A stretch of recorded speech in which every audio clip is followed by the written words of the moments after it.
में सेक्स अधिकार और प्रताड़ना के सवाल पर बहुत सारे कानून हैं, लेकिन उनमें से कुछ सवालों के जवाब मैं इस वीडियो के माध्यम से देना चाहता हूँ। 16 जून को कर्नाटक हाई कोर्ट ने फैसला सुनाया कि हिंदू मैरिज एक्ट के मुताबिक शादीशुदा जोड़ों के बीच सेक्स नहीं होना तलाक का आधार हो सकता है, मगर इंडियन पिनल कोड (आईपीसी) के तहत इसे क्रूरता नहीं माना जाएगा। भारतीय कानून हो या फिर अदालतों के फैसले, दोनों के हिसाब से कोई शादी जारी रहने में पति पत्नी के बीच सेक्स का होना अहम माना जाता है।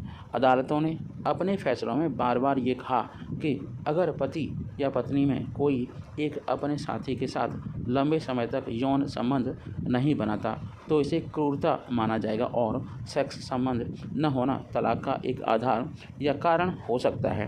हालांकि बहुत से विशेषज्ञ ये मानते हैं कि इस कानूनी प्रावधान का इस्तेमाल मर्द अधिक करते हैं, और क्योंकि आम तौर पर ये माना जाता है कि शादीशुदा ज़िंदगी में पति को यौन सुख देना पत्नी का धर्म होता है। सेक्स संबंध के दूसरे भी पहलू हैं, जैसे कि शादीशुदा रिश्ते में ज़बरदस्ती या मैरिटल रेप के अपवाद भी इस सोच को बढ़ावा देते हैं कि शादी के बाद महिलाओं को पति के साथ यौन संबंध बनाने की जिम्मेदारी पूरी करनी चाहिए।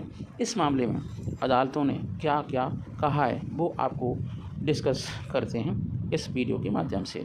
शादी का संपूर्ण न होना, कब न होना ये देखते हैं। कर्नाटक हाई कोर्ट के सामने जो मुकदमा था उसमें एक जोड़े ने दिसंबर 2019 में शादी की थी। शादी के बाद पत्नी 28 दिनों तक अपने पति के साथ रही थी। उसके बाद उसने ये कहते हुए अपने पति का घर छोड़ दिया था कि शादी के बाद पति ने पत्नी के बीच शारीरिक संबंध नहीं बनाए थे पत्नी से।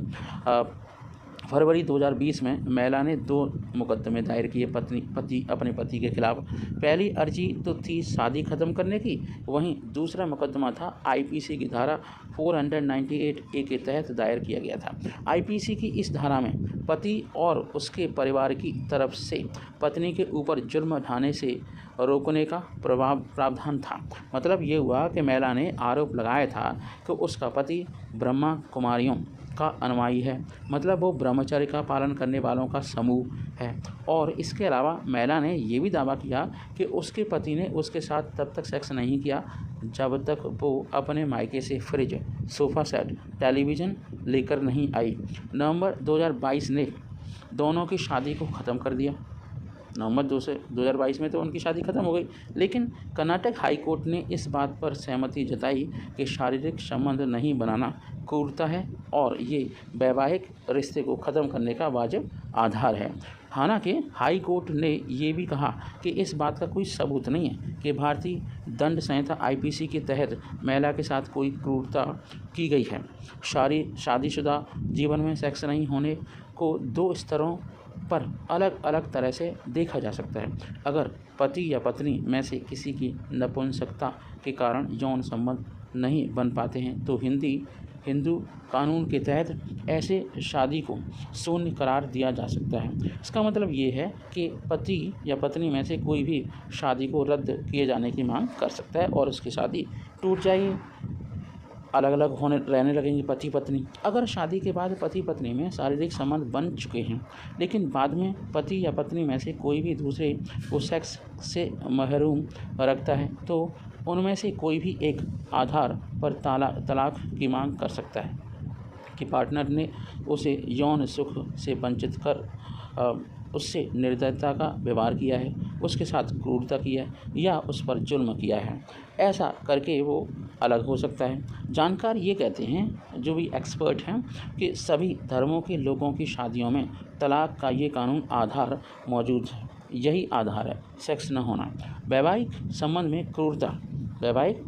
में क्रूरता को पार करना मतलब की सज़ा भी देने का प्रावधान मौजूद है। मतलब आईपीसी की धारा 498A में ये व्यवस्था है कि अगर पति या उसके परिवार के लोग या फिर रिश्तेदार पत्नी पर ऐसे जुर्म ढाते हैं जिससे पति पत्नी की सेहत को खतरा हो सकता है, या फिर पत्नी पर धन संपत्ति की अवैध मांग पूरी करने का दबाव डालते हैं, उसको तंग करते हैं, तो उसके लिए सज़ा का प्रावधान इस धारा में है। अदालतों के फैसले क्या कहते हैं? कई मामलों में अदालतों ने फैसला दिया है कि शादीशुदा ज़िंदगी में लंबे समय तक सेक्स से वंचित रखना हिंदू मैरिज एक्ट के तहत निर्दयता है।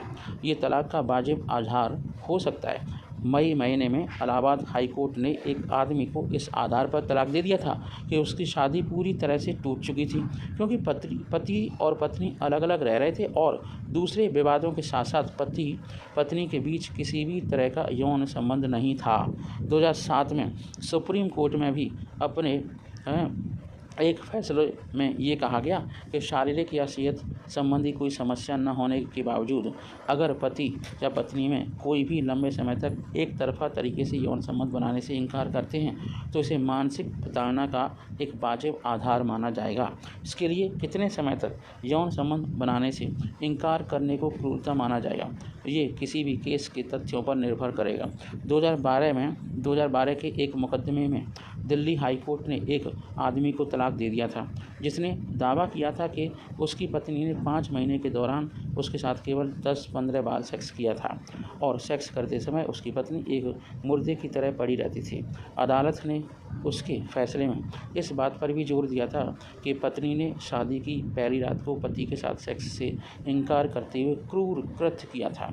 अपने फैसले में जज ने ये भी कहा था कि इस सच्चाई से मुंह नहीं मोड़ा जा सकता कि यौन संबंध से महरूम शादियां अब महामारी बन गई हैं। जज ने ये भी कहा था कि यौन संबंध की पवित्रता और इसके वजह से शादीशुदा रिश्तों में जो कई नई ऊर्जा आती है वो भी कमज़ोर होती जा रही है। हालांकि शादी के पहले साल कानून तभी किसी जोड़े को तलाक की इजाज़त देता था जब उनके संबंधों में बेहद निर्दयता दिखाई गई हो या पति पत्नी में कोई एक चरित्रहीन हो, दुराचार में लिप्त हो।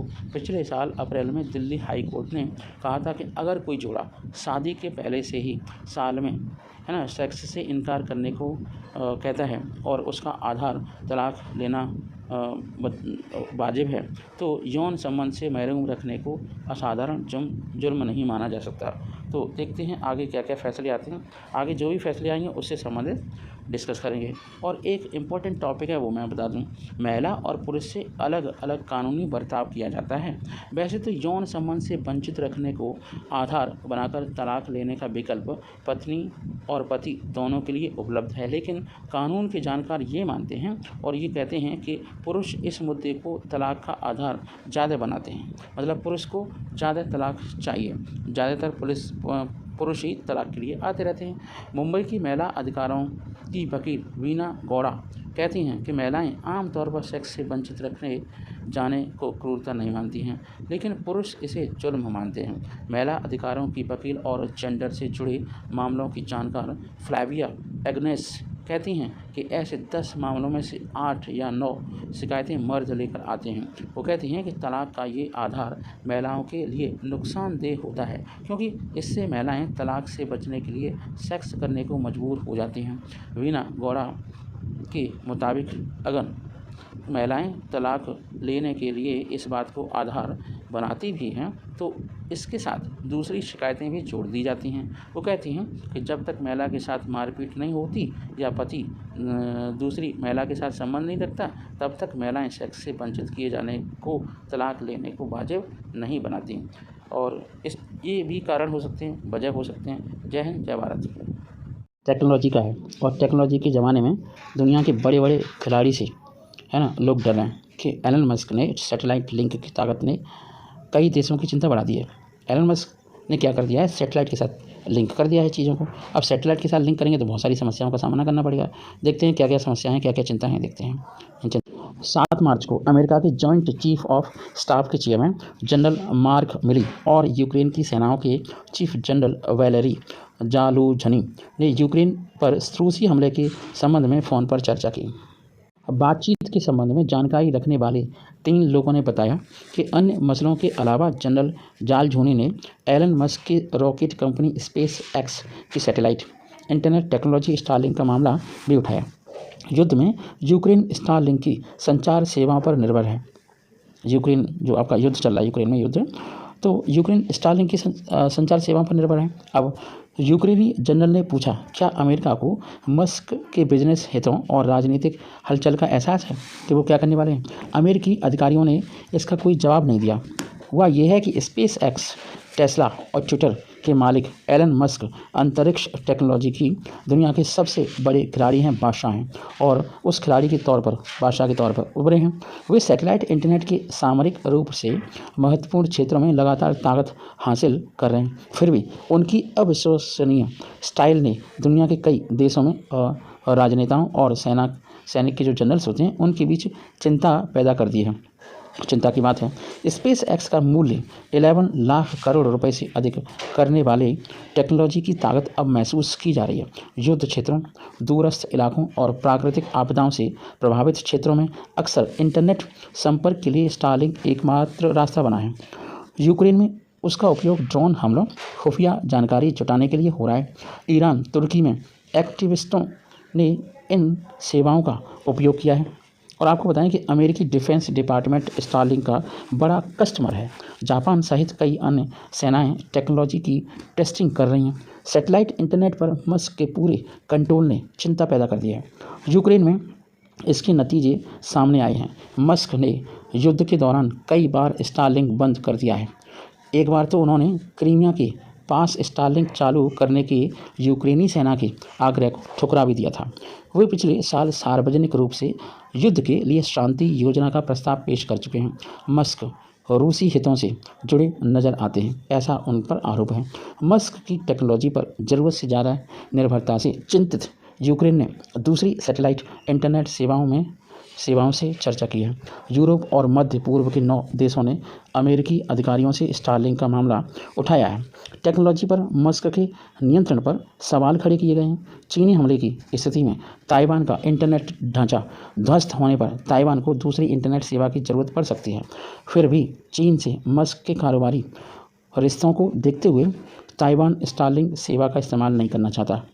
और आपको बताएं कि 50 देशों में सेवा चल रही है।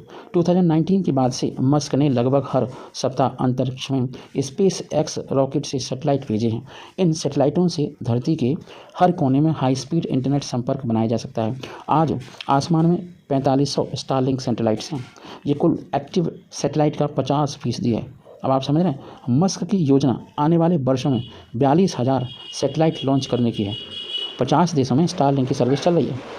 जय हिंद। ज्ञानवापी में ASI द्वारा सर्वे चल रहा है। और आपको बता दें कि सम्राट अशोक का इतिहास खोजने वाले का नक्शा आ रहा है काम। जानिए कौन है जेम्स प्रिंसेप।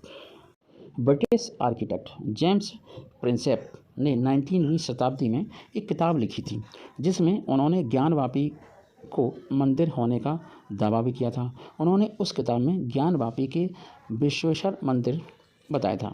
ज्ञानवापी एक विश्वेश्वर मंदिर है, सब जानते हैं, लेकिन वही वाली बात हो गई, दादागिरी वाली बात, कि बनारस की ज्ञानवापी मस्जिद में ज्ञानवापी मंदिर को मस्जिद बना रखा है। भारतीय पुरातत्व सर्वेक्षण के सर्वे का काम जारी है। इस जगह पर साल 1991 से ही मस्जिद को हटाकर मंदिर बनाने की कानूनी लड़ाई चल रही है। ज्ञानवापी पर हिंदू और मुस्लिम दोनों ही पक्षों के अपने अपने दावे और तर्क हैं। इस बीच 21 जुलाई को बनारस के जिला जज ने हिंदू पक्ष की याचिका पर भारतीय पुरातत्व विभाग ASI को इस सर्वे को पूरा करने के लिए लगभग 200 साल पहले बनारस का सर्वे करने वाले ईस्ट इंडिया कंपनी के टकसाल के अधिकारी जेम्स प्रिंसेप के नक्शे का सहारा लिया जा रहा है। दरअसल ब्रिटिश आर्किटेक्ट जेम्स प्रिंसेप ने 19वीं शताब्दी में एक किताब लिखी थी। उसका नाम था बनारस इलस्ट्रेटेड, बनारस की खोज, बनारस इलस्ट्रेटेड। इस पुस्तक में उन्होंने काशी से जुड़ी छोटी से छोटी जानकारी दी है। इस किताब में प्रिंसेप ने काशी का इतिहास से लेकर, जो काशी का इतिहास है उसे लेकर के काशी की संस्कृति, काशी की घाट, ज्ञानवापी परिसर में मौजूद मंदिर के बारे में जानकारी दी है। बनारस इलस्ट्रेटेड में जेम्स प्रिंसेप ने ज्ञानवापी को मंदिर होने का दावा किया है। उन्होंने अपनी किताब में ज्ञानवापी मस्जिद को विश्वेश्वर मंदिर बताया है। इस पुस्तक में विश्वेश्वर मंदिर का नक्शा भी प्रकाशित किया जा रहा है और किताब में जेम्स प्रिंसिप ने जानकारी को सबूतों के साथ पेश करने के लिए लिथोग्राफी तकनीक का इस्तेमाल किया है। कौन है जेम्स प्रिंसिप, बताते हैं। जेम्स प्रिंसिप का जन्म 20 अगस्त 1799 में इंग्लैंड में हुआ था। वह एक अंग्रेजी स्कॉलर होने के साथ साथ ईस्ट इंडिया कंपनी के अधिकारी भी थे। उन्होंने 1838 में पहली बार ब्राह्मी और खरोष्ठी लिपियों को पढ़ने में सफलता प्राप्त की थी। सम्राट अशोक की कहानी दुनिया के सामने लाई। हम सब बचपन से ही सम्राट अशोक के बहादुरी की कहानियाँ सुनते आए हैं। अशोक मौर्य सम्राट बिंदुसार के पुत्र थे और एक शक्तिशाली शासक भी थे, जिन्होंने 2200 साल पहले भारत, पाकिस्तान, बांग्लादेश, अफगानिस्तान के अधिकांश हिस्सों पर शासन किया था। राजा अशोक एशिया के सबसे बड़े हिस्से में बौद्ध धर्म के प्रसार के लिए भी जाने जाते हैं। लेकिन क्या आपको पता है कि जेम्स प्रिंसिप ही वह व्यक्ति है जिन्होंने अशोक के शासनकाल की खोज की थी। वास्तुकला के प्रति उनका जुनून और ब्राह्मी लिपियों को समझने की कला के कारण ही आज हम सम्राट अशोक के बारे में बहुत ज़्यादा जानकारी रखते हैं। दरअसल अशोक ने पत्थरों, स्तंभों और स्मारकों पर खुदे हुए शिलालेखों के माध्यम से अपने शासनकाल के बारे में बहुत सारी जानकारी छोड़ी थी। लेकिन ये शिलालेख ज़्यादातर ब्राह्मी लिपि में लिखी थी। ब्राह्मी लिपि एक प्राचीन लेखन प्रणाली थी जो कि 5वीं शताब्दी ईसा पूर्व तक खत्म हो चुकी थी। इसलिए अशोक ने अपने बारे में जानकारी तो दी थी, लेकिन उस लिपि में लिखे शब्दों को कोई नहीं पढ़ पा रहा था। समस्या ये थी, साल 1837-38 में एक अंग्रेज इंडोलॉजिस्टिक जेम्स प्रिंसिप ने इन शिलालेखों को समझने का काम पूरा किया और अशोक को इतिहास में उसका उचित स्थान दिलाया। प्रिंसिप के बिना हम अशोक के जीवन के बारे में इतना कुछ कभी नहीं जान पाते। 1819 में भारत आए थे प्रिंसिप। कहा जाता है कि प्रिंसिप बचपन से ही वास्तुकार बनना चाहते थे, लेकिन गरीब परिवार का होने के कारण वह इसकी पढ़ाई नहीं कर सके। वह साल 1919 में भारत आए। उन्होंने कोलकाता में नियुक्त किया गया। एक साल के भीतर ही यानी 26 नवंबर 1820 को ही उन्हें बनारस टकसाल अधिकारी बना दिया गया। इस दौरान उन्होंने बनारस को घूमना शुरू कर दिया। जब उन्होंने घूमा विहार किया तो वास्तुकला के प्रति उनका पुराना जुनून भी बनारसी भ्रमण के दौरान जाग उठा। बनारसी का जो टकसाल अधिकारी नियुक्त किए जाने के बाद प्रिंसिप ने इस प्राचीन नगरी को आधुनिक स्वरूप देने का खाका तैयार किया। उन्होंने वहां सीवर सिस्टम विकसित करने के लिए मुगलों द्वारा बनवाई गई 24 किलोमीटर लंबी शाही सुरंग को चुना। 1827 में प्रिंसिप ने लखौरी ईंट और बड़ी मसाला से इसे शाही नाला का रूप दिया, जो आज भी किसी धरोहर से कम नहीं है। प्रिंसिप ने बनारस को आधुनिक स्वरूप देने के प्रयास के वहाँ के किसान भी उसमें काफ़ी सहयोग करते थे और वाराणसी के विकास के लिए ज़मीनें दे दी। प्रिंसिप ने इस ज़मीन पर विश्वेश्वरगंज मंडी बसाई, जो आज भी पूर्वांचल की सबसे बड़ी किराना मंडी है। उन्होंने वाराणसी में नई टकसाल को डिज़ाइन किया, एक चर्च का निर्माण किया और यहाँ तक कि अंग्रेज की लुप्त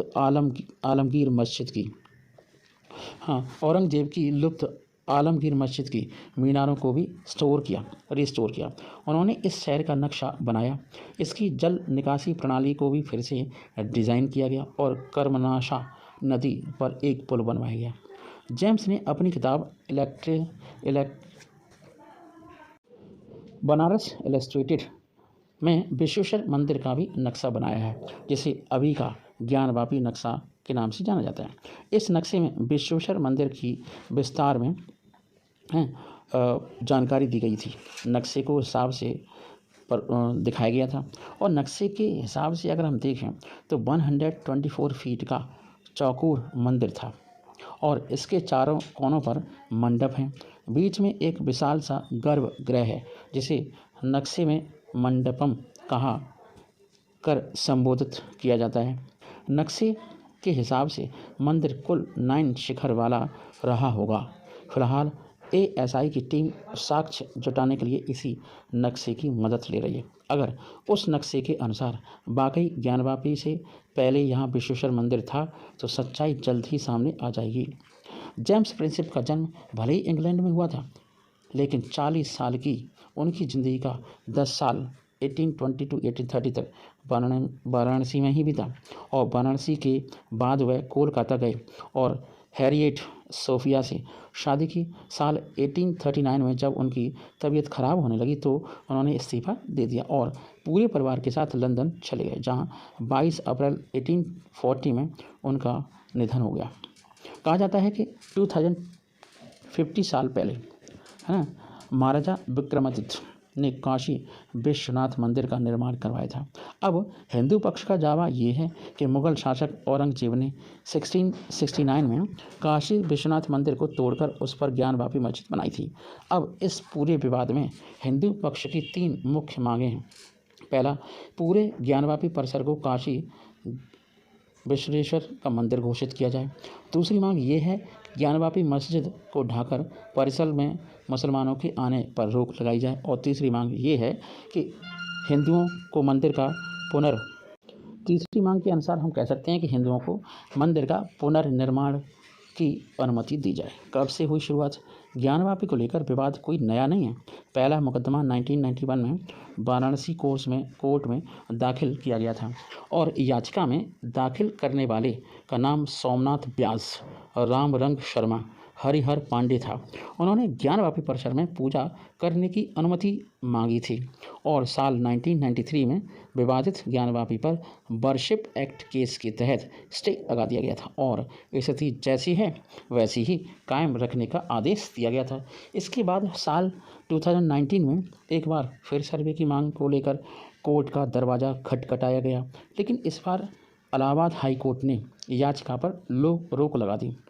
अब अगस्त 2021 में श्रृंगार गौरी मंदिर में रोजाना पूजा और दर्शन की मांग करते 5 महिलाओं ने वाराणसी कोर्ट में याचिका डाल दी, जिसके बाद सिविल कोर्ट ने साल 2022 के अप्रैल में ज्ञानवापी मस्जिद का सर्वे करने और उसकी वीडियोग्राफी करने के आदेश दे दिए।